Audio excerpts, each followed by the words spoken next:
Alright, welcome back. This is my second inspection of the honeybees after installing the package here about a week ago. I want to get in and make sure the queen's still doing well, laying eggs. See, I still have the feeders on, 1-to-1 sugar water with Honeybee Healthy. I'm looking in this inspection for hopefully there's some capped brood and that they're filling out the frames with honeycomb the best that they can. Looks like the outer frames are pretty empty, but as I get toward the middle, they start drawing out some comb. Starting to bring in a lot of pollen and nectar.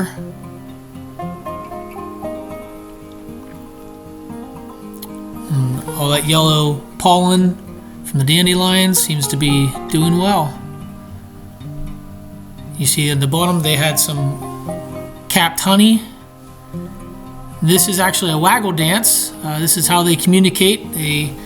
Through movement and taps, and they're telling the other foragers where to find the pollen.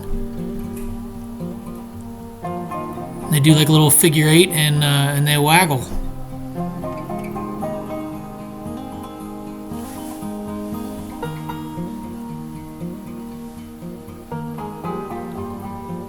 Storing lots of pollen and nectar. They're drawing out the comb really well. This is a 10 frame deep. This is the brood box. So usually I'll wait until they get about 7 frames filled out before I put the next box on top.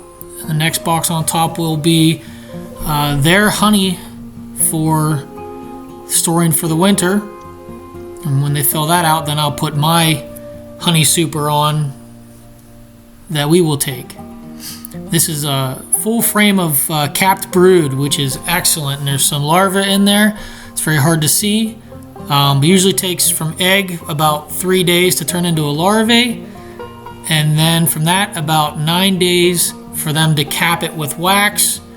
And once it's capped, it takes about 12 more days for that bee to hatch from a pupa and then chew its way out of the wax into a brand new bee. So we're about 21 days total from egg laying to hatching a new bee. And the queen can lay about 1,000 eggs a day or more. So the more comb they can get drawn out, the more she can lay, and the better and bigger the colony gets. You see in this frame they have a little bit of wonky comb at the bottom there, at the bottom of the frame. And again, this is a full frame front and back of capped brood worker bees. And I decided I'm gonna scrape this off. It's all wax at the bottom, just to keep the hive nice and tidy.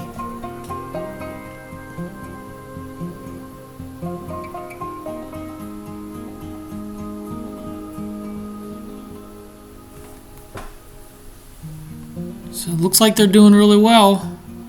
I've had that nice warm spot. Looks like it's gonna be cold this week, but should be good. They have a lot of foragers out. There's a lot of pollen stored and bee bread. They ferment the pollen and feed it to their brood. So that's their source of protein, the pollen.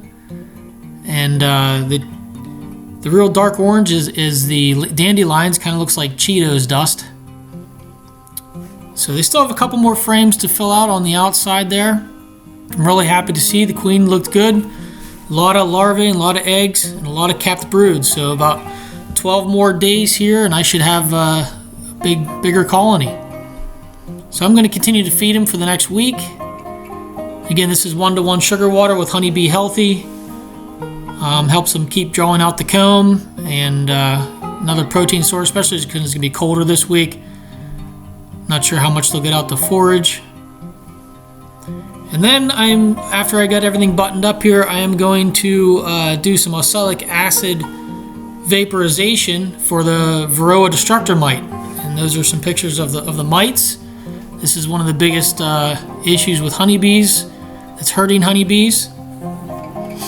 So this is a vaporization tool, and I'll put a little bit of the acid on there and hook it up to the battery, and it'll vaporize that powder in the hive. As you see the smoke coming out, they don't like it too much, obviously, but it does help deal with the mites.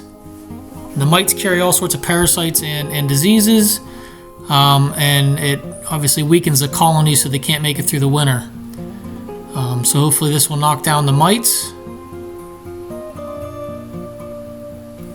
And we'll put their reducer back in, and it's another day of honeybees. Thanks for watching.